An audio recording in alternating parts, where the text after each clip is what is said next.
Welcome to the Art of Transitions. My name is Gwen Mazza and I'm your host. Today we have the esteemed honor of having Mike Wallace with us. He is going to talk about a topic that's incredibly close to his heart.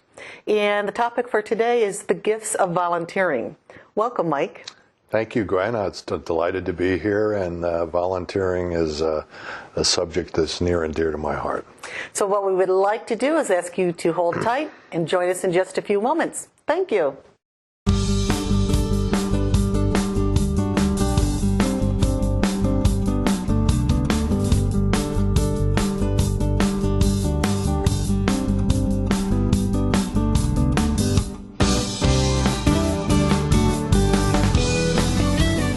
Welcome back to the Art of Transitions. Again, we have Mike Wallace with us today, and we're going to be talking about the gifts of volunteering. So thank you again, Mike, for coming. Delightful to be here, Gwen. Before we actually get going into the conversation, I'd like to invite the audience to know how I got to meet you. Okay. Mike is a very special guest for us today and for me today. Mike is actually a gentleman who came into my life a couple of years ago as I was working to create a company. And he has actually given of his time and his talents to me. So I've been a first witness of a lot of his gifts. And it's such a pleasure to have you here. And he is actually my Charlie. For those of you who are old enough to remember Charlie's Angels, he is our Charlie on our team. So I want to thank you publicly. I want the folks in the world to know what a great soul you are and why I think it's so powerful that you would be the one to talk about volunteering to our Rochester community. And it's a pleasure to be here. I've volunteered most of my adult life, and as I was talking to Mark Peterson prior, you don't think of all the time that you do to volunteering because it feels good inside, and it's about giving back to the community. And I know we've talked about servant leadership, and it's when you're able to help and you utilize your leadership skills to make the community better and people better, it's just a great feeling. Can you share with our great community what your experience, your work experience was like, and how you moved your work life and how you managed to do work life, home life, and volunteer work, and how that transitioned over the years? Because I know there's a rich history here. Right. When I first started my career here in Rochester, it was in 1973 with Xerox, and I'm proud to say I retired after 30 years. And during that time, I raised a family. My wife, Judy, and I, we have 3 children. And as they grew up, we volunteered to help whatever things were going on in their lives. And it started with brownies, Cub Scouts, Boy Scouts, Indian guides, Indian princesses. When they were in high school, we had a program in Pittsford called Safe Celebrations, which is having a party after their prom and keeping them in a safe environment, but also a memorable environment. And I can remember going to the first meeting, and Judy couldn't be there, my wife, and she said, are you going to volunteer for anything? And I said, well, it's important and we'll see what happens. And she said, well, don't volunteer to be the chairperson. So we go to this meeting and we had all these conversations, and at the end of the meeting they said, well, we need to vote on a chairperson, and nobody volunteered. And so they said, well, I guess we're not having Safe Celebrations this year. And I said, well, you can't do that. So I volunteered to be the chair, and I told Judy. And you went home that night? Right. And so we did it the first year. It was very successful. And my oldest son at the time says, well, you did it for my junior year. You're going to do it for my senior year. Now, imagine this is one of your children asking for your parents to be involved in a party. So we did it for 2 years, and we were ready to hang it up. And then my junior son, who's my next oldest son, said, well, if you did it for Tom, aren't you going to do it for us? So to make a long story short, we did it for 2 years. Then my daughter came along, and she said, well, if you did it for the boys, you're going to do it for me, aren't you? So the long story short, we did it 6 consecutive years. And this is a 10-month job because you only have a voluntary budget to work with. And So we did that, and then I got involved in my church. We've been a member of the United Church of Pittsford for 28 years. And I did a quick count. I think 22 of those 28, I've either been the moderator or head of a committee like deacons or trustees or whatever. And as part of that, I'm now the board chair for Heritage Christian Services, which is an organization that you're familiar with. Yes, I am. We serve 1,400 developmentally disabled people in Western New York. This is our 25th anniversary year. And our mission is to serve people with disabilities in Western New York and allow them to develop to their highest potential in a non-restrictive environment. We do not exclude anybody. We have almost 60 homes where our people grow up in homes like you and I did under 24-hour supervision, and we allow them to live to their highest potential. We have another 1,100 or so people that we serve through programs. There's the Peters Life Center, which was just built on the corner of East Henrietta and 390. And it's a wonderful feeling to volunteer. These people have been excluded from society all their lives. And the Heritage process tries to make things more inclusive. In fact, the Peters Life Center is open to the public.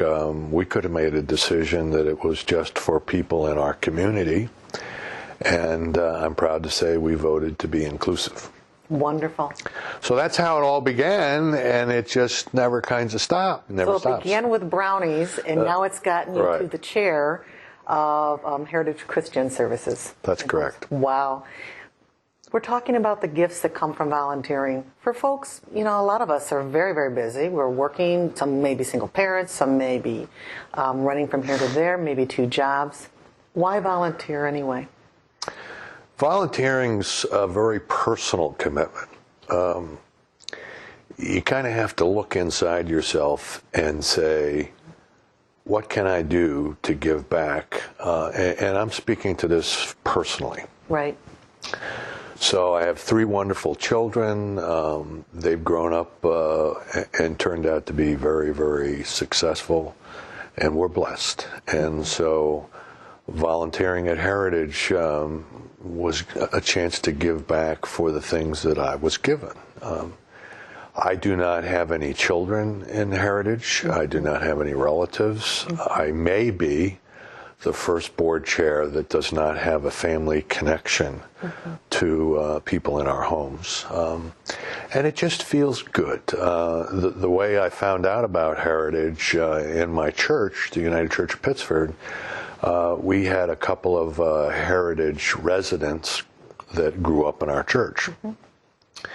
And one of the volunteer things that I did in our church is I chaperoned 10 teenagers for a railroad trip to New York City to help paint a Methodist church in Washington Square in Greenwich Village. Wow. So there was myself, I was the only male, and there were 2 female chaperones with us. So we took that 7-hour train ride down to New York City.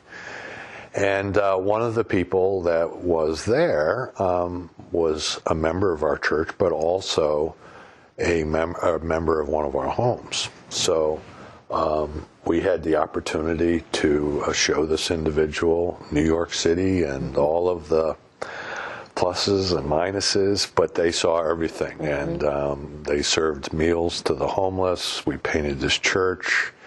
Attended a very meaningful church service where they got to see a lot of people that live on the streets. And the point of all that is those 8 people probably to this day will view that memory as incredible. And so it's nice to be able to talk about that because I help enable that to happen.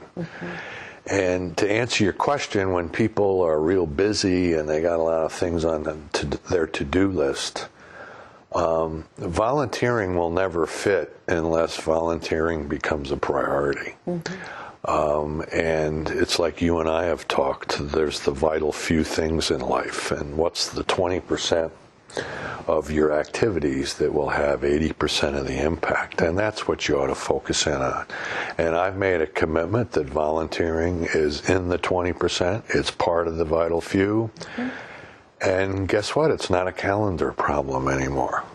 And I get asked to volunteer in a lot of things, and I can't do it all.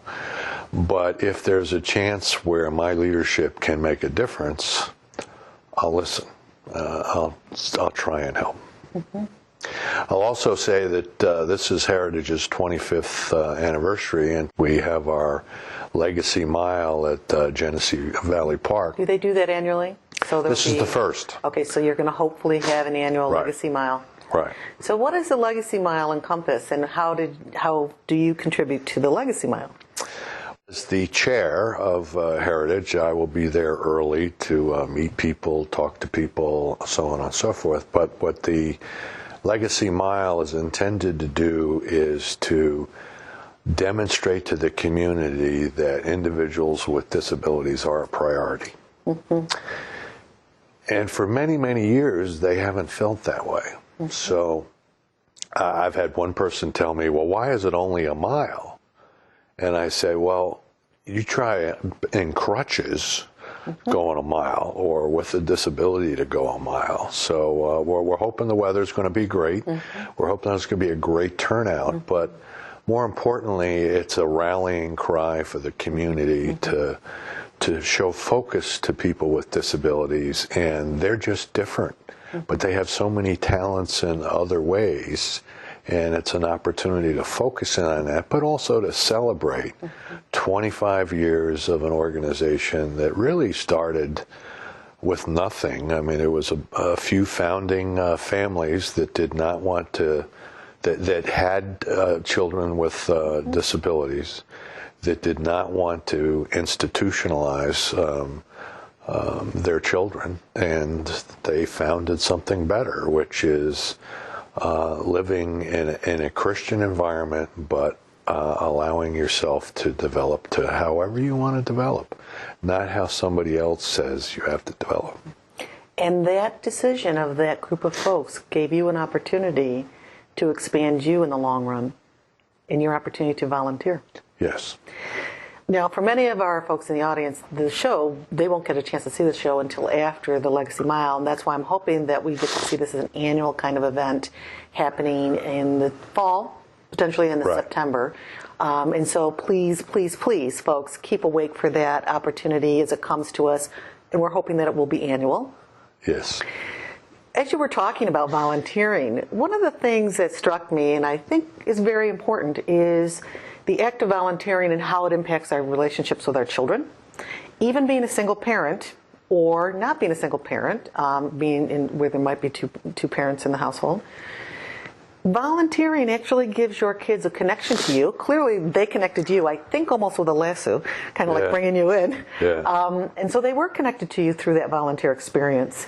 And it also, for me, really sets a great role model of how we would hope they would conduct themselves in the future. You've seen that too? Yes. With your kids? Yes. In fact, whenever I volunteered my services where my children were present, I made sure that that was okay with them. Because the last thing I'd want to do is, be a parent at the wrong time, if you know what I mean. And I can't remember one case when it wasn't comfortable to be a chaperone on an overnight weekend at some ski lodge, talking about very personal things that go on in children's lives. In fact, I'm currently the co-coordinator of our middle school youth group at church, and we're having our kickoff party in my backyard. And we're expecting 15 6th through 8th graders to be there. Is that an annual event too? Yes. Okay. Well, they choose how they want to do it, and We call it Wally Worlds, and it's a lot of fun. I've got a pool and a hot tub, and we got games, but we'll talk about things that are important in their lives, so on and so forth. And staying connected with youth is important to me. It keeps me young, and it also sets the stage for people's lives in the future. So that's why we do that. But staying connected with your kids and volunteering at the same time is like a double opportunity. I mean, when you think of Brownies, Cub Scouts, Boy Scouts, I forgot the Little League and the soccer. I was a manager in those things. Oh, my. I've been an umpire in games that my kids have played. Yes. And they've told me that maybe I've missed a call now. Particularly for them, maybe? Yeah. Or their team. Exactly. Yeah. Exactly. So. I have found that some of the work that I do in terms of volunteering, Sarah and I just really have fun together. And if we don't, she will let me know it's time to volunteer. Although I did volunteer to go to Paris with her at her school. Well, that doesn't sound like volunteering to go to Paris. No, she doesn't want me to go, so I'm not going, as you're talking about picking that perfect volunteer opportunity. No, she's made it very clear that this time going abroad will not be with her mom. And I'm really okay with that. Yeah. I do think, though, in years to come, that she'll request my presence at different places. And she does, which is really nice. The other piece I really like is it shows, like I was saying, the kids an opportunity, the importance of volunteering and giving back to communities and building that piece of being much more connected outside yourself. It's okay to be connected inside, but there's that balance for folks to understand that you can really get a lot of gifts back. And some of the gifts that I know that I've received is just, as you've been talking, that simple joy of knowing that you make a difference. Yeah. That something you've chosen to do might to someone else may not seem like anything, and yet can have an incredible impact on others. Yeah. Different things about volunteering I also want to talk about is you have given yourself talked about long-term commitments of volunteering. Not everybody may be able to do that. Right. So what I'd like the audience to really become familiar with is what fits for you. And you were saying you have to be able to make the commitment. Some of the times I find that it's more helpful if I volunteer in a one-stint event, one-shot deal. Therefore, I know I can get in, I can do what I can do to be of service, and then move away and continue with some of the other demands of my life. Have you also found that to be true, and have you noticed that? My experience, and what I would recommend to our listeners is start with a little piece. Volunteer an hour to do this, or volunteer 2 hours to do that, and see if the personal rewards that you get back from that feel good. Not everybody is good at volunteering, and if you are going to volunteer, we want somebody that volunteers and who's going to have a great attitude, because you're representing something when you volunteer. So start off little, and if you like it, it'll start becoming contagious, and it'll start to snowball and grow on your priority list and get more towards the top, because the reward is how you feel when you've done things that make it a better world or for better people. The people that volunteer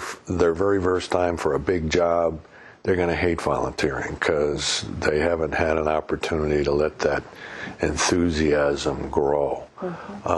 So it's kind of like, how do you eat an elephant? One piece at a time. How do you look at volunteering? If that's going to be your cup of tea, is start little and let it grow. So if we look at it as that beautiful transition process that we talk about in the Art of Transition, the ending point would be recognizing that you're not volunteering and that this may be something you want to do new. And that middle place is beginning to explore different places you'd like to volunteer. Shorter time frames, maybe a shorter time frame, maybe even, what do you think about maybe a couple different places until you get your feet wet? Well, and it depends on your own personal situation. Right. If you're part of a family, you can volunteer with your children, which is what I did, and then it'll grow to different things. If you are single or you're not in a family situation, just do a little self-reflection about yourself. What makes you happy? What kind of things do you enjoy? For example, let's say I've always enjoyed, not me personally, but this individual always enjoyed dance. Mm-hmm. There are volunteer areas in dance that, they're always looking for some people to supervise or chaperone activities, and you'll find that you're doing something you like because it's a hobby or a special interest, but you're also volunteering, and it's kind of like a double reward there. Volunteer options and opportunities are abundant all around us. Right. And as you're talking about special kinds of interests, those folks who are enjoying working or being around animals, there's the Rochester Animal League, there's Lollipop Farm. I mean, that's just two of many different opportunities and associations here. If you're looking at hospitals, we are blessed with great hospitals. If you'd like to volunteer in nursing homes, there's those opportunities all over your community. We have wonderful churches. There's wonderful community agencies, Hillside, Crestwood. There's the agency that you chair. I'm sure how many volunteers probably serve in your group. I can't even begin to imagine. Many, many volunteers, and there's many, many opportunities not only in Heritage, but in the community, as you mentioned. And I recommend, if you want to try it, do your own self-reflection. What's your interest level? Volunteer there first and let it grow. Because when you see the results of your efforts, when you see people smile, or when you see success in achieving a goal, it's wonderful. It's hard to describe unless you're talking to a volunteer. And I know you do, and so. That's kind of like the recipe for success in volunteering, in my opinion. There's so many needs around, and for those of us that have been blessed, it's an obligation to give back, in my opinion. And I do believe that all of us have been blessed in one way or another. Yes, we have. So all of us can volunteer no matter where we are in our age and stage of life, or what we're doing, or our economic level, all of those pieces. So you can begin volunteering whenever you can open that part of your heart. I would like to just touch on one more thing that I think is really important about volunteering. And volunteering isn't all parties and balloons. No. Volunteering is work. It demands your time, your energy, your love, your resources. And from that, you get time, energy, love, and resources. Right. So it all comes back full circle. So we aren't asking folks to come in with an illusion about volunteering. We're helping, hopefully, folks understand that there's going to be some work. You'll need to work. It's about working, and working with an attitude of love. That's correct. So I don't know how to say this. It's hard and it's not hard. Does that make sense? Well, the nice thing about volunteering is you may wind up with a volunteer job that doesn't feel like a job. Yeah, I mean, in our professional careers, when we had jobs, well, I have to be there at 8 o'clock, yada, yada, yada. And in a volunteer world I need to be there because people need me. And I want to be there. And they expect me to be there. And it's a whole different ball of wax. So it's an interesting paradox. We're all very, very busy. Not a lot of us have spare time. If you want to volunteer, it becomes a growing kind of a thing, and it eventually becomes not a job, but something you enjoy to do for the community, and you feel really good about it when you do it. Thank you. It's kind of like self-therapy. Yes, it is, isn't it? Yes. It really is. Well, again, you are just one of my favorite persons in the whole world. Well, thank you, Gwen. We are a richer community for having you being a volunteer, being a member, and I look forward to being with you in many, many days in the future. And for the Rochester and surrounding community, we want to thank you. Please, please consider volunteering. If this show gives you a moment to pause and think, it may be your time. And if you are currently volunteering already, Thank you. Thank you so much. If you would like a certain topic addressed on this show, please feel free to contact us on the information you see on the screen, and we'd be glad to try and meet that need. And from both of us, we thank you and have a great day. Thanks. Thank you, Gwen. Thanks so much. Yep. Thanks, honey. Thank you.